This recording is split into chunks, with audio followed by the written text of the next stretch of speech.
Ya, sudah 25. Assalamualaikum warahmatullahi wabarakatuh, teman-teman semua. Semoga suara saya cukup jelas terdengar. Bagaimana kabar pagi hari ini? Siang hari ini? Siang dengan semangat pagi.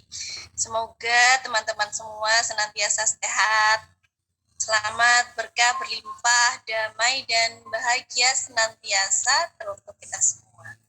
Ya, teman-teman,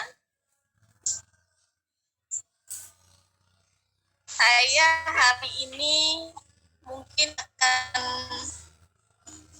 ramai sekali suaranya. Mungkin teman-teman kok ramai sekali? Ya, saya kebetulan di pinggir jalan, ya. Jadi tadi melipir posisi karena ada jadwal mengajar ini. Memang hari ini aktivitasnya tidak di rumah, jadi mungkin agak ramai, ya. Gak apa-apa ya teman-teman ya. Cukup jelas terdengar atau terganggu? Jelas.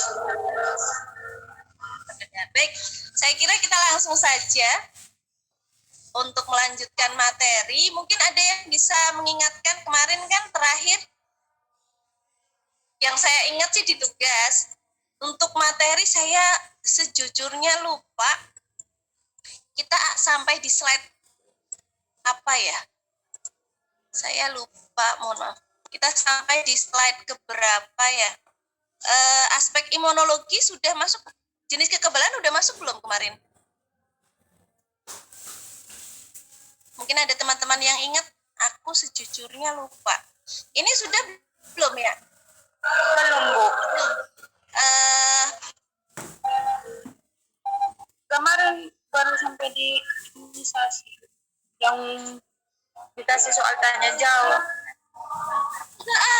Kita sudah sampai di jenis kekebalan, masa belum sih? Seingat saya kok sudah, saya lupa malah. Bikin lama.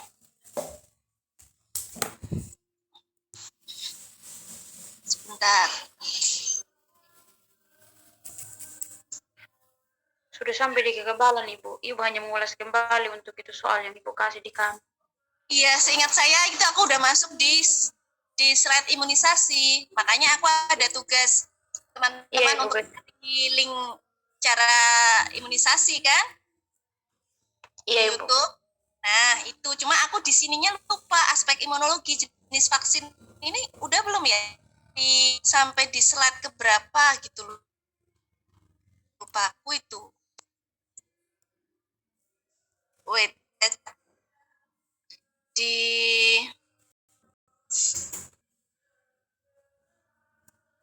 Aku record nggak ya?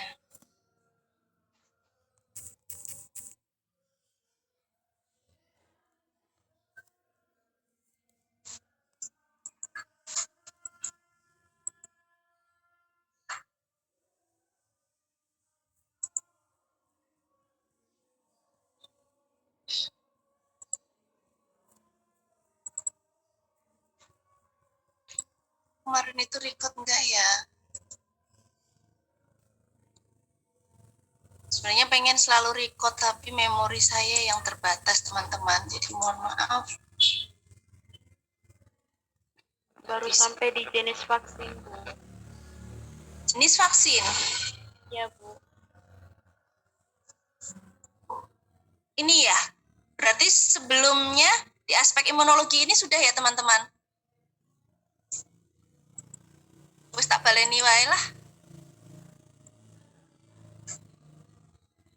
Jadi saya sejatinya tadi mau saya tolak jadwal hari ini, tapi kapan lagi, saya takut gitu. Kan pagi tadi baru dihubungi ya.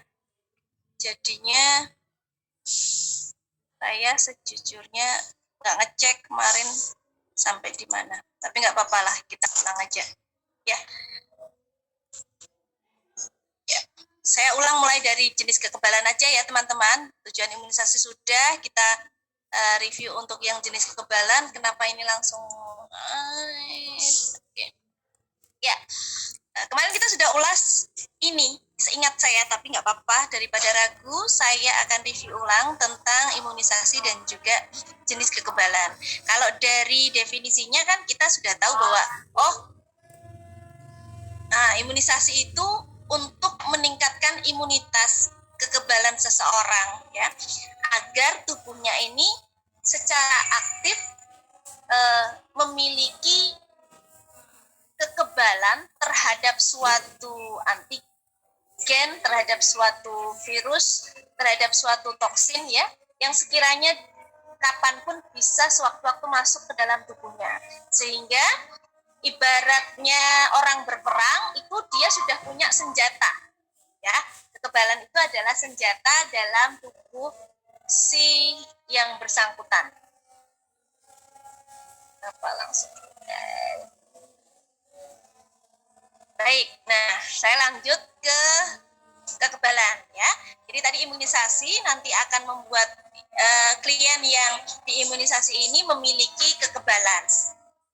Ternyata kalau kita melihat kekebalan itu sendiri, ada yang dikenal dengan kekebalan aktif dan ada yang dikenal dengan kekebalan pasif. Nah, kekebalan aktif itu kekebalan yang dibuat oleh tubuh sendiri, yang dibuat oleh tubuh klien sendiri. Kalau terpajan antigen, ya, seperti saat imunisasi, ya, atau terpajan virus itu sendiri, toksik itu sendiri, ya, maka akan muncul kekebalan aktif ini, kekebalan yang dibuat oleh tubuh itu sendiri, ya. Nah, yang perlu diperhatikan oleh teman-teman adalah bahwa kekebalan aktif ini dia terjadinya lambat, ya, tapi bisa bertahan lama, ya. Jadi sakit dulu, itu yang dimaksud dengan lama seperti itu teman-teman, ya. Misalnya terpajan vaksin virusnya, maka dia ada gejala yang muncul dulu seperti itu. Nah, prosesnya lambat, proses terbentuknya imunitas atau kekebalan itu lambat, tetapi dia lebih long last atau bertahan lama. Kenapa kok seperti ini langsung? Oke. Yang kedua, kita kenal yang namanya kekebalan pasif, ya. Kekebalan pasif itu kekebalan yang diperoleh dari luar tubuh, ya, dari luar tubuh. Kalau aktif tadi dibentuk oleh tubuh sendiri, kalau pasif dapat dari luar tubuh, ya. Jadi tidak dibuat oleh individu itu sendiri. Ibaratnya dia itu punya diberi zat penolak dari luar, diberi zat penolak, ya. Dia cepat menolak virus datang, ya. Seperti kalau di Indonesia itu flu, kalau kita sakit flu itu kita minum obat, ya. Kita minum obat ini penolak, ya. Kemudian kita minum multivitamin, ya. Ini meningkatkan kekebalan tubuh kita, ya, karena minum multivitamin. Kita akhirnya flu-nya sembuh, ya. Akhirnya flu-nya sembuh. Menolak. Prosesnya cepat recovery, tetapi tidak tahan lama. Ya, mungkin dalam waktu 1-2 bulan kalau kita tidak menjaga kondisi tubuh, kita bisa terkena flu lagi. Kurang lebih seperti itu, ya, kekebalannya pas. Atau kekebalan yang diperoleh bayi, ya, lahir dari ibunya. Ini nanti kalau pasif itu ada pasif alamiah, pasif buatan. Jangan kesini dulu, kita kesini dulu. Nah, kembali aktif dulu, ya. Aktif tadi adalah kekebalan yang dibuat oleh tubuh klien sendiri, kan, ya. Nah, ini dibagi menjadi aktif alamiah dan aktif buatan. Aktif alamiah, aktif buatan. Keduanya sama. Keduanya membuat tubuh ini memunculkan kekebalan. Kekebalan aktif alamiah, tubuh membuat kekebalan itu sendiri setelah sembuh dari suatu penyakit. Jadi sakit dulu, ya, sakit dulu. Sedangkan yang buatan itu kita sengaja memasukkan virusnya lewat imunisasi, lewat vaksin, ya. Ini kekebalan aktif buatan. Kalau kekebalan aktif alamiah, ya memang sakit, ya, memang sakit dulu. Jadi kekebalannya muncul karena proses tubuh yang menang dalam melawan si virus, sehingga kemudian dia mengenali bagaimana caraku untuk menolak virus ini jika suatu saat datang kembali. Jadi alamiah dan buatan. Kalau kita bicara vaksin, maka itu kita akan kenali sebagai kekebalan aktif buatan. Oke, sampai di sini nangkep. Kita menuju kekebalan pasif tadi. Nah, kekebalan pasif juga dibagi lagi menjadi kekebalan pasif alamiah dan buatan. Kekebalan aktif tadi kekebalan yang dibuat oleh tubuh itu sendiri, sedangkan kekebalan pasif kekebalan yang diperoleh dari luar tubuh, ya. Bu, kekebalan aktif tadi vaksin kan juga dari luar tubuh. Oh, yang dari luar tubuh itu bukan kekebalannya. Vaksin itu bukan kekebalannya. Vaksin itu adalah apa?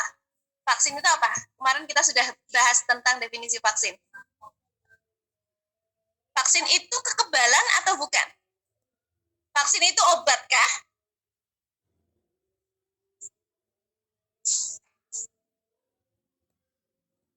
Virus, Bu.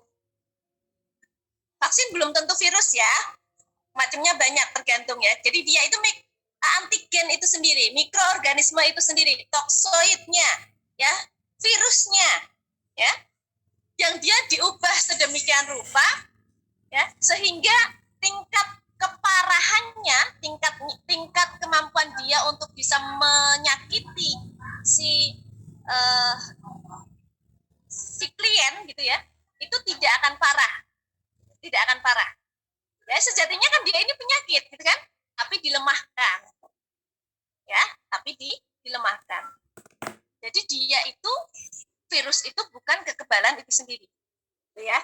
Jadi yang dikatakan virus ini masuknya bukan kekebalan pasif, tapi kekebalan aktif. Oke, sampai di sini paham ya teman-teman ya. Jadi ingat, virus bukan masuk di kekebalan aktif. Meskipun dia pemicunya berasal dari luar. Ingat, pemicu ya. Yang kita masukkan ke tubuh klien bukan kekebalan itu sendiri. Oke. Nah, kekebalan pasif ini juga dibagi dua, pasif alamiah dan juga pasif buatan. Ya. Alamiahnya itu contoh misalnya kekebalan yang memang diperoleh bayi sejak lahir. Ya.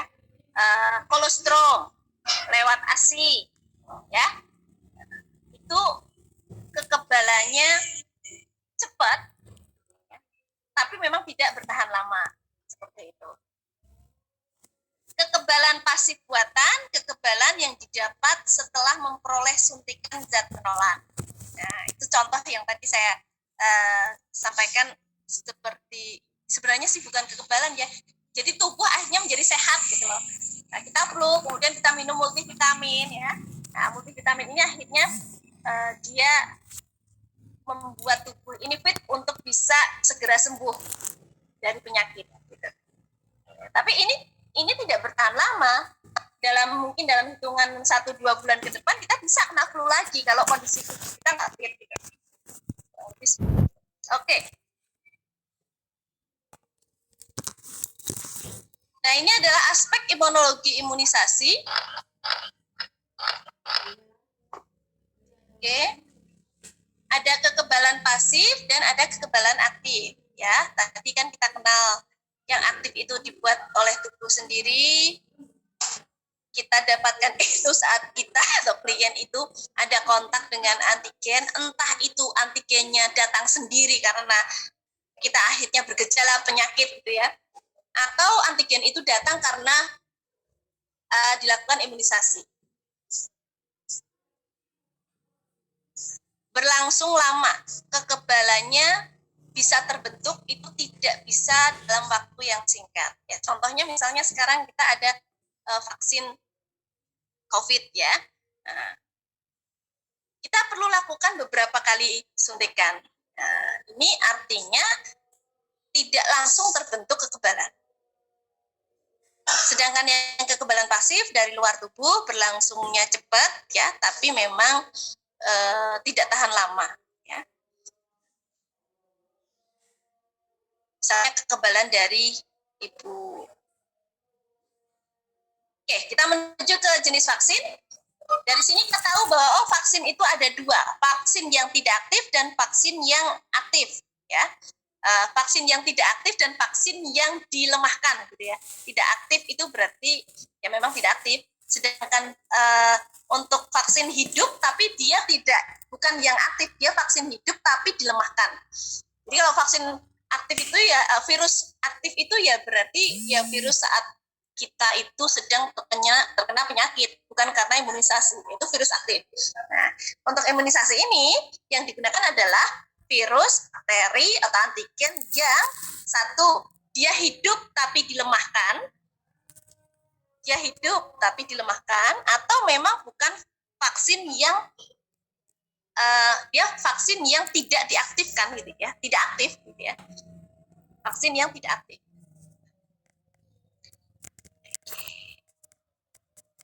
Ini jenis vaksinnya. Nah, sekarang kita bicara vaksin yang hidup. Ya, vaksin hidup tapi dilemahkan. Ya, vaksin hidup dilemahkan ini dia bisa berasal dari virus hidup, bisa berasal dari bakteri. Yang berasal dari virus hidup, contohnya kalau yang kita kenal antara lain ada campak, ya teman-teman pasti tahu. Ya, kemudian ada parotitis ya untuk gondongan, ya, kemudian rubella, polio, ya, rotavirus maupun yellow fever. Sedangkan untuk yang berasal dari bakteri, BCG ya termasuk serta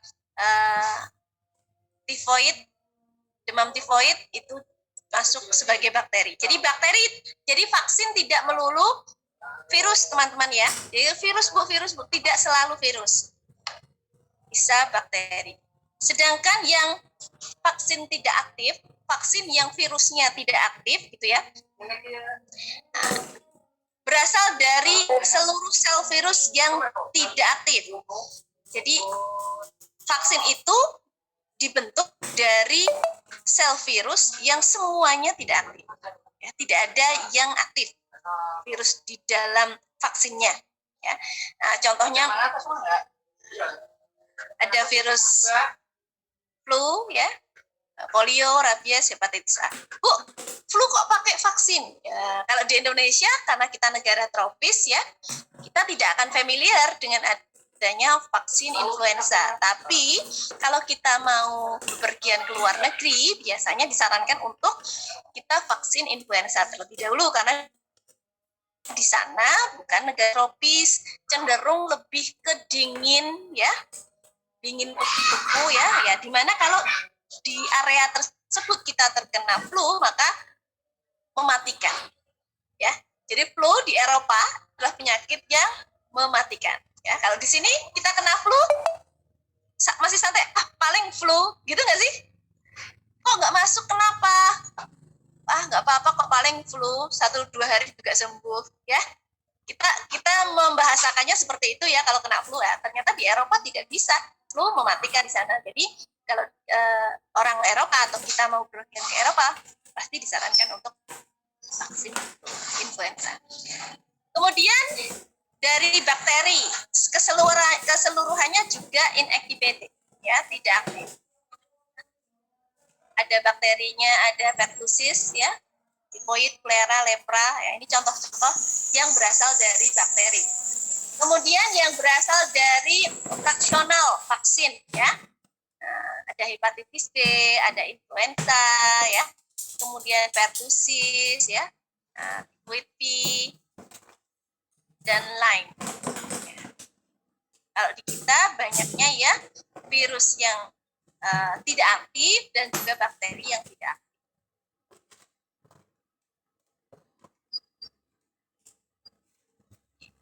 Nah, ini yang berasal dari toksoid atau racun, ya.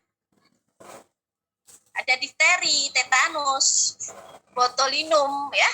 Nah, botulinum itu racun toksik yang paling keras gitu ya, paling keras. Tapi anehnya sekarang kalau teman-teman dengar di salon-salon yang di kota-kota besar yang tempatnya orang-orang kaya itu ya, sekarang ada salah satu fasilitas estetik untuk kulit itu pakai toksoid dari botulinum ini ya.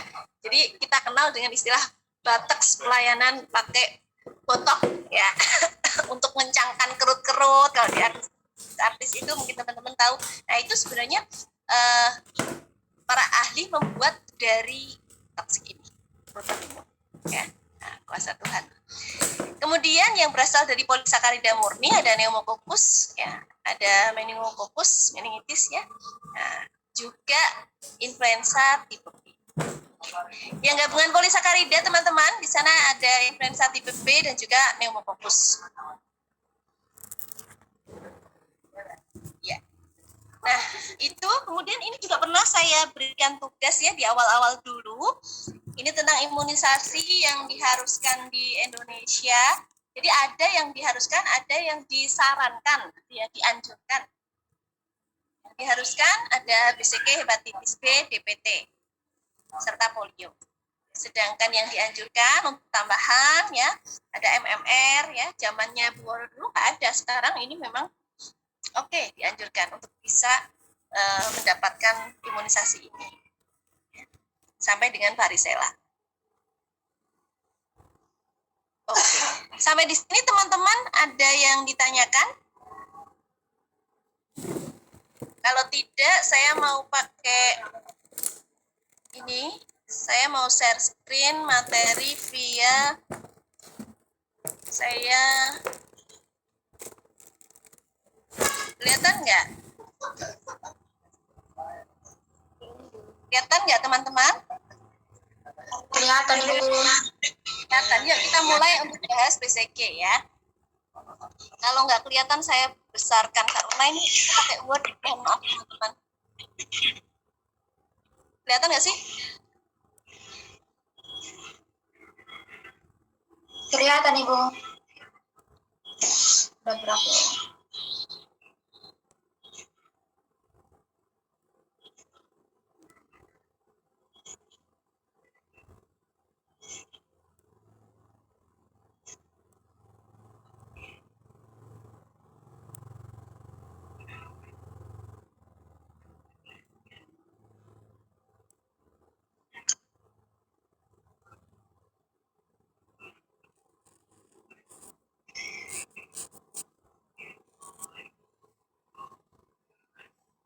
Ini tes, mohon konfirmasi suaranya sudah terdengar jelas belum?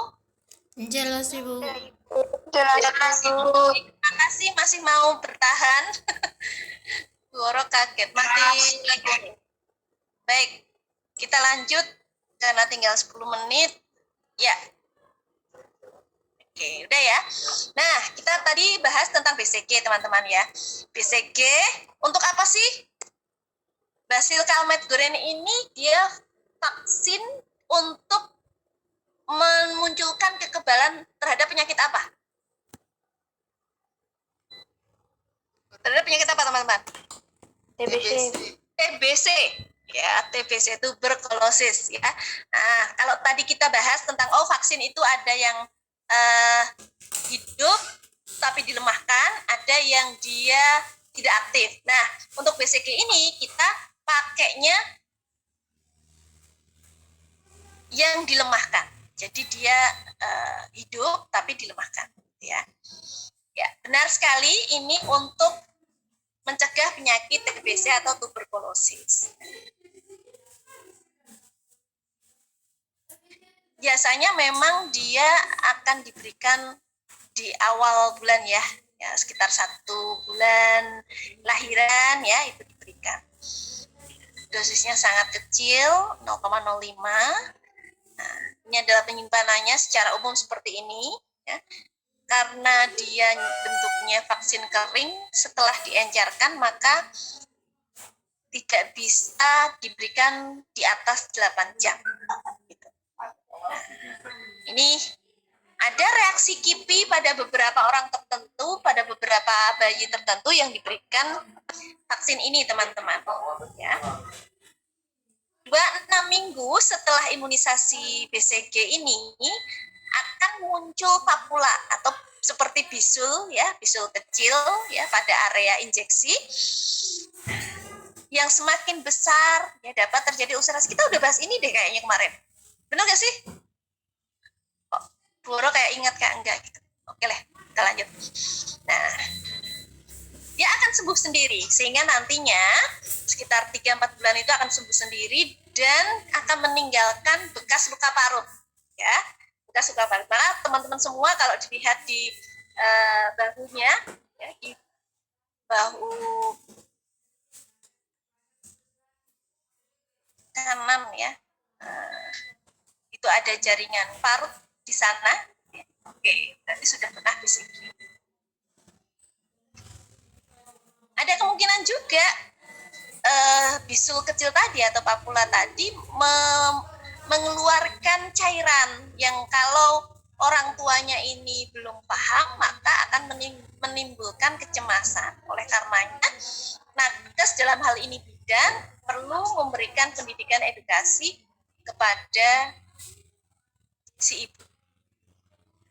Bagaimana cara menangani sekiranya hal itu terjadi. Tapi harusnya ya, meskipun tadi ada papula tadi, ada bisul kecil, ada luka seperti itu tadi, tidak akan menjadi besar. Harusnya tidak akan menjadi besar, harusnya tidak akan kemudian menyebabkan suatu sakit berkepanjangan, nyeri berkepanjangan, harusnya tidak. Ya, kalau memang hal itu terjadi, maka kita perlu beritahu ibu untuk segera diperiksakan. Nah, ini kemungkinan reaksi KIPI ini perlu disampaikan kepada klien, dalam hal ini ibu. Ya. Kontraindikasi, ya kalau indikasi itu adalah apa yang membuat si klien ini harus kita berikan satu tindakan, itu indikasi. Ya, apa yang menjadikan kondisi seperti apa yang menjadikan klien ini harus kita obati dengan cara itu. Itu indikasi. Kalau kontraindikasi berarti opposite-nya. Kondisi di mana klien ini tidak boleh kita berikan terapi atau obat tersebut. Ya, itu kontraindikasi. Nah, untuk imunisasi BCG ini ada beberapa kontraindikasi. Ada reaksi uji tuberkulin ya, lebih dari 5 mm, infeksi ya. Kita lihat kalau hal ini di bayi, kita lihat orang tuanya, ayah atau ibunya, adakah dia termasuk ODA, orang dengan HIV/AIDS atau tidak gitu ya. Kan biasanya ada riwayatnya. Kita lihat. Kenapa menurut teman-teman? Ada yang bisa jawab nggak? Kenapa bukan orang dengan ODA, bayi dengan HIV/AIDS tidak boleh menerima virus, tidak boleh menerima vaksin BCG? Ada yang bisa nggak resen coba? Resen. Bonus pulsa. Resen tapi. Bonus pulsa. Yang kemarin udah pernah dapat pulsa. Sekarang ayo, aku ada challenge lagi. Silakan nanti kalau sudah ada yang resen, nanti aku panggil namanya. Aku lanjut dulu sambil kita ngejar waktu. Gizi buruk, demam tinggi, infeksi kulit yang luas, ya, masa TB-nya, serta saat ini sedang hamil. Ya. Oke, ini rekomendasi yang diberikan, ya, kurang dari 2 bulan, kemudian pada bayi yang kontak berat dengan penderita TB, ya, perlu diberikan profilaksis dulu. Profilaksis itu berarti tambahan ya teman-teman, agar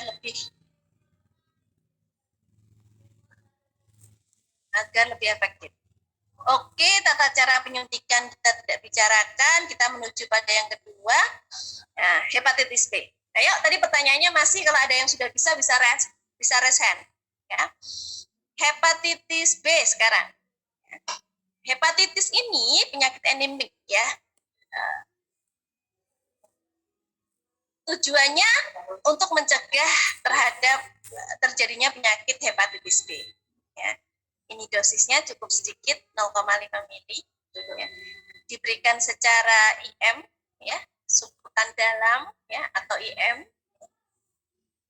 Diberikan jangka waktunya 3 kali, ya, jaraknya antara, iya Kak, jalan antara suntikan pertama dan kedua sekitar 1 sampai 2 bulan. Ya. Kalau teman-teman ada buku KMS bisa di sana aja. Pemberian booster 5 tahun kemudian itu di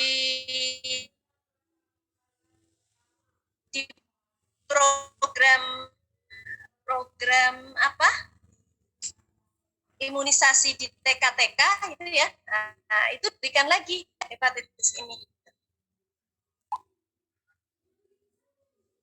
Screening pravaksin dianjurkan pada pemberian imunisasi secara individu. Oke, selalu ya suhunya adalah suhu dingin. Nah, ini reaksi KIPI-nya juga jarang terjadi khusus untuk hepatitis ini. Segera setelah imunisasi bisa timbul demam ya, tetapi dia tidak terlalu tinggi. Biasanya kalau ini ada pada anak, oh kok diberi dapat giliran jadwal untuk mendapat imunisasi hepatitis, maka biasanya si tenaga kesehatan akan memberikan tambahan antipiretik ya, apapun itu ya, tambahan antipiretik, entah itu pamol, entah itu apa gitu ya, yang hanya diberikan saat terjadi demam. Tapi kalau nggak demam, biasanya dianjurkan untuk tidak diminumkan. Bu, ini diberikan kalau nanti demam. Tapi kalau bayinya ternyata dia ASI eksklusif ya, nah, biasanya ibu juga perlu diedukasi bahwa ASI ini digencarkan saja. Jadi setelah imunisasi itu maka banyak-banyak saja untuk bisa memberikan imunisasi pada bayinya. Oke, sudah 1 menit saya akhiri stop share. Adakah yang sharing mau menjawab? Mau menjawab? Saya Ya. atas nama Silakan. Ayo, mumpung sebelum kita tolak. Kenapa bayi dengan HIV tidak boleh basic? Karena penyakit HIV/AIDS itu adalah penyakit yang dapat menyerang sistem imunitas tubuh dan tidak boleh diberikan kepada bayi karena bayi masih